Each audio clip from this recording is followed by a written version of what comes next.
Okay, so this video is just meant to be a general walk around the Korg Volca sample, how I like to use it, and then I'll probably give my thoughts at the end of it. Okay, so the first thing you probably want to do after turning it on is function all, and that will clear everything. Oh, function all, and that will clear everything. Next thing you want to know is there's parts. There's 10 parts here, and 9 and 10 choke each other. So if you need anything to choke each other other than hi-hats, you want to be putting them on 9 and 10. So let's put in some hi-hats. So you choose the part, you've got 10 parts here. And these are memory slots for songs, but we'll get to that later. So first of all, let's choose a part. And let's go with the kick.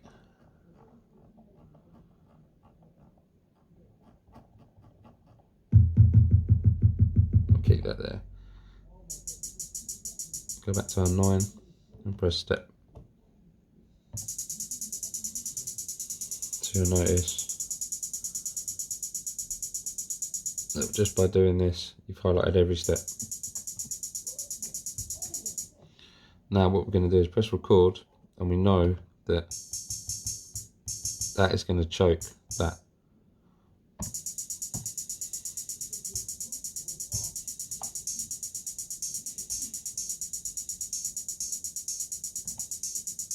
That's a really good way to do your hats quickly.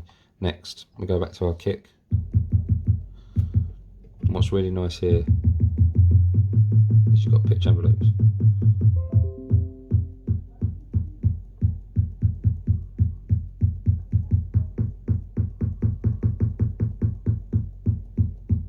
So it can really help cut through the mix.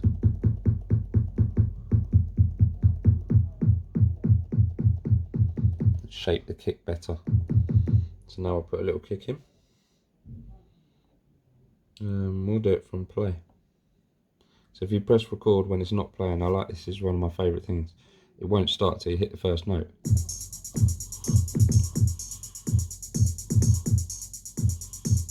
Makes it nice and easy. Right. So we've got our little kick pattern in. Let's go for a snare. So with the snares, I like to get another kick up. We'll start with that same one because it's nice. I'll put a pitch envelope on it.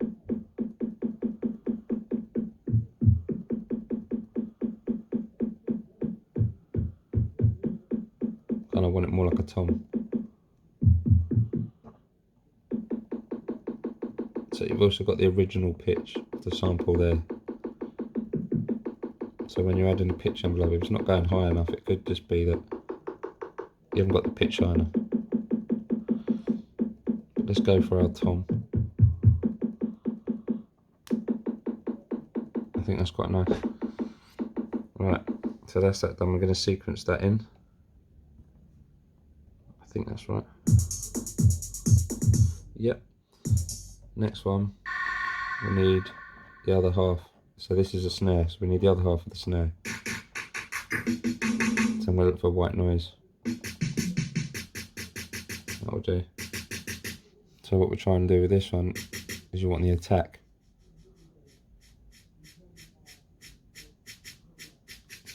Up a little bit. Now if you used to press these at the same time, it's starting to sound like a snare. So let's sequence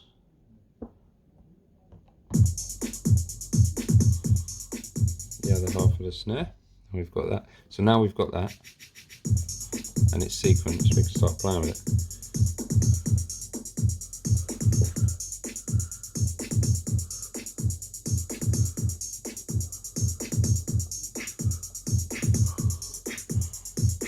So what I've done is I've given it a downwards envelope.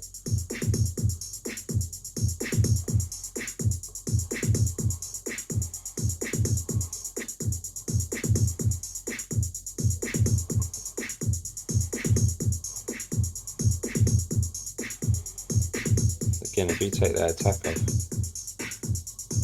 you can hear that it's getting in the way of the transit.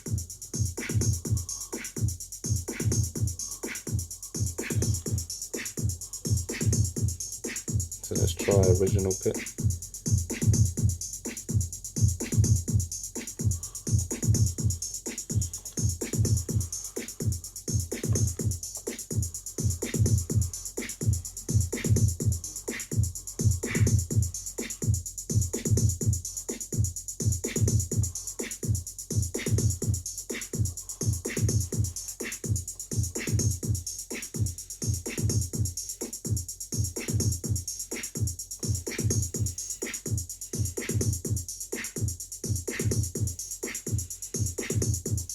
So this really is taste.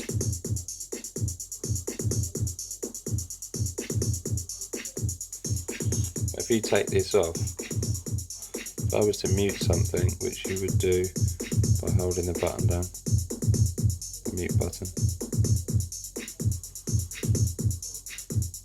On their own, they don't sound that good. But together they make something that is more than a sum of the parts.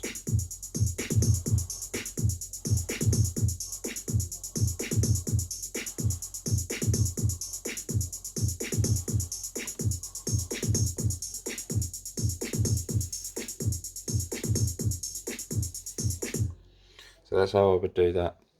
Next thing, let's look for some more parts and let's turn it down a little bit.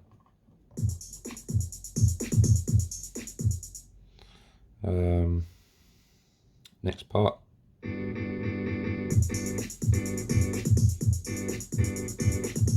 Another reason I like this is it's really good to jam with.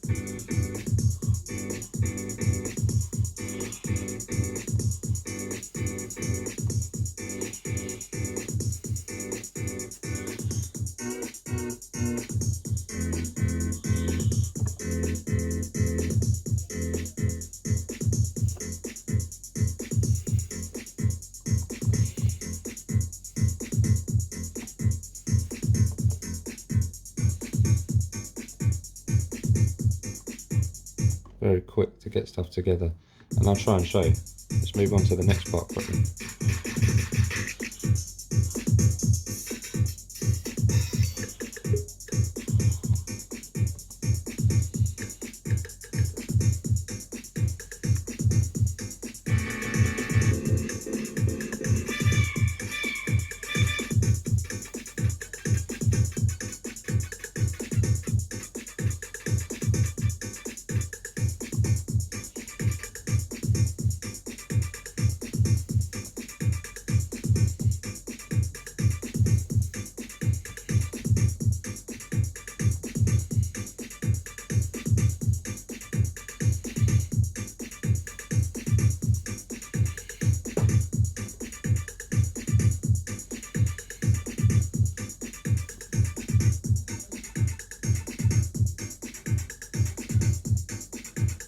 So I'm trying to keep my fingers out of the shot.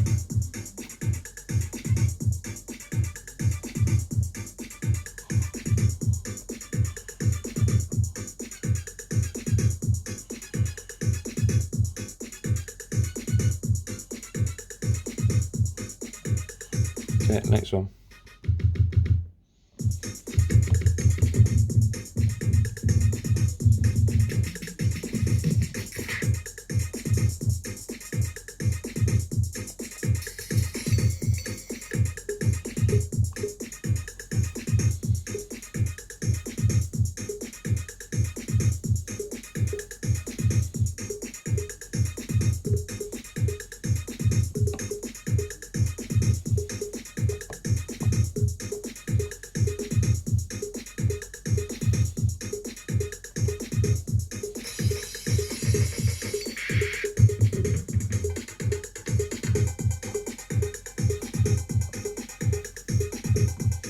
Always remember to take record off,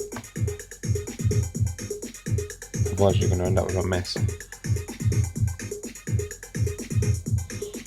Let's try playing that.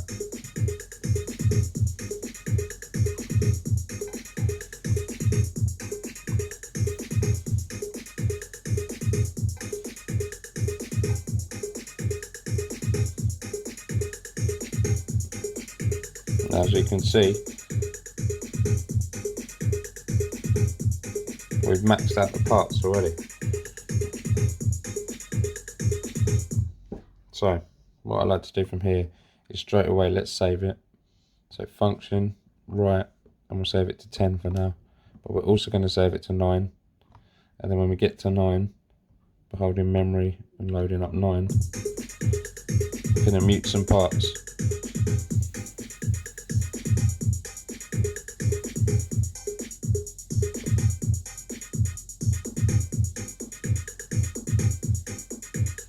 Now we're going to save that as a different. So we'll save that as 9 because we know we've got the original, which is 10.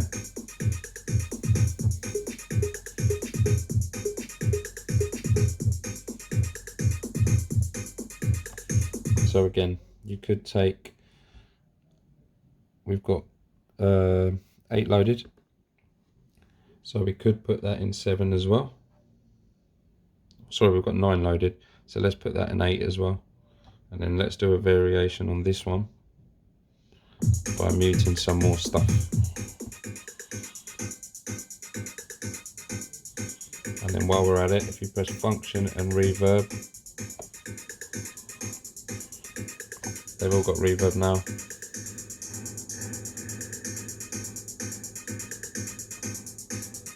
So let's save this. So now we've got 8, 9 and 10. So if we play 9,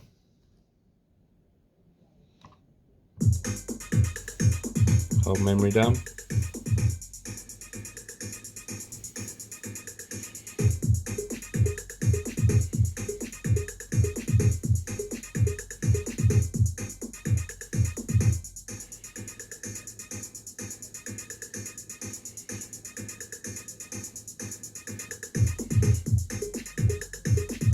You can see how quickly you can get a little groove together.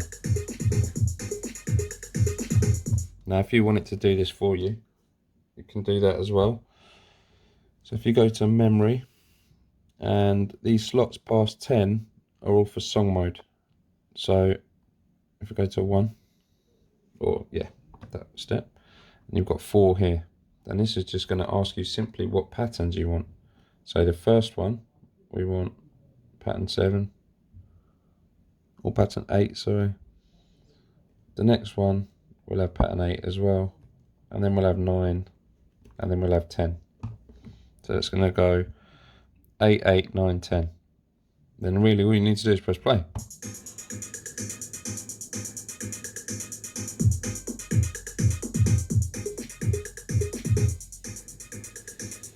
And there you go, you've got your little song mode.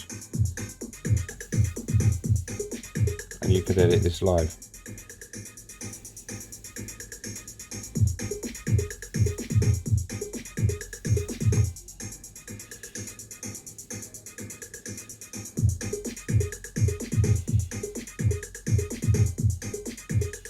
So now I'll change them all to 10. Change the first one to 8.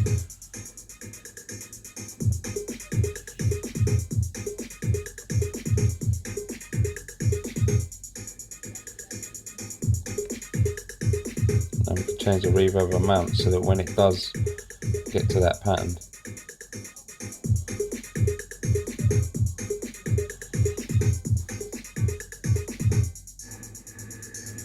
it's already got the reverb set, so that's really good for live jamming.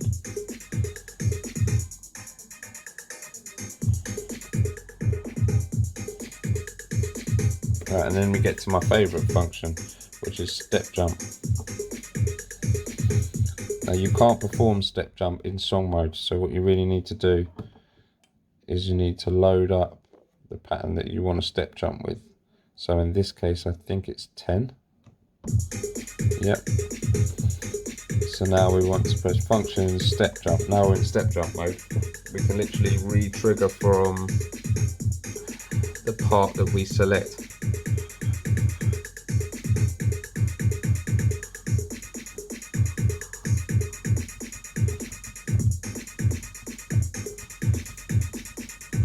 This is a lot of fun.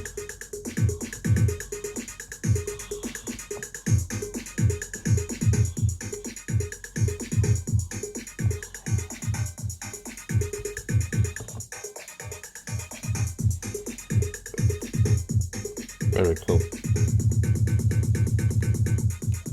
Another thing I've noticed,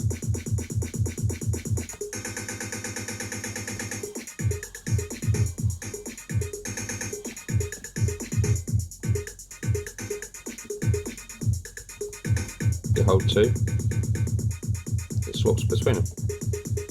You hold three, holds between three, almost like an arpeggio.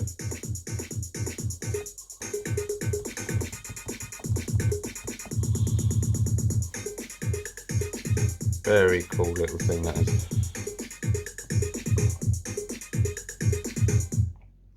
Okay, to sum up, what do I think of the Korg Volca sample? I think it's excellent.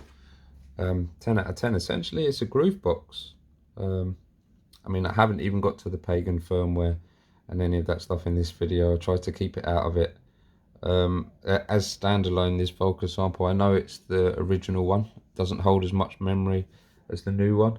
But one thing I do know is that transferring the files wasn't as hard as I was led to believe on the internet. It worked. I've got a couple of computers in the house. It worked on one of them, no problem. But on that subject, I haven't even replaced the samples on it. I find them really good. They're made by Korg, obviously. They're interesting, and there's enough variance there for me to get what I want. The ability to loop on this, which I'll show you quickly as well. If we had a sample like that and we put loop on,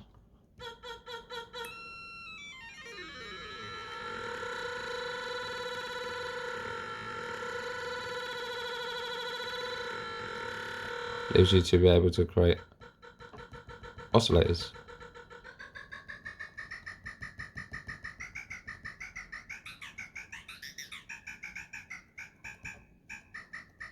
Which is really good.